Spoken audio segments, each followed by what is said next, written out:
زنی که خوش دارد شوهرش ریش بگذارد مگر شوهر ریش خود را می تراشد، با اصرار و خواهش باز هم شوهر گوش نمیده، چی باید کرد؟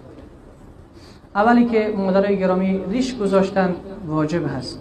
کسی که ریش می تراشه حرام است. قاری که ریش می تراشه پشتش نماز مکروه تحریمی است. بنابراین اگر یک مادر اصرار میکنه که شوهرش ریش بگذاره، آفرین، اولی که الله به شما عزت بده، به اون مادرم عزت عطا بکنه که اینقدر سنت نبی را دوست داره و خداوند شوهرش هدایت بده که دست از این تو یک جرم ریش تراشی گناه بی‌مزه، گناه بی لذت.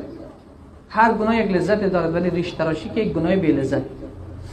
انسان گناه را میکنه، در سر نماز کسی گناه نمیکنه، ولی کسی که ریش میتراشه سر نماز هم گناه میکنه،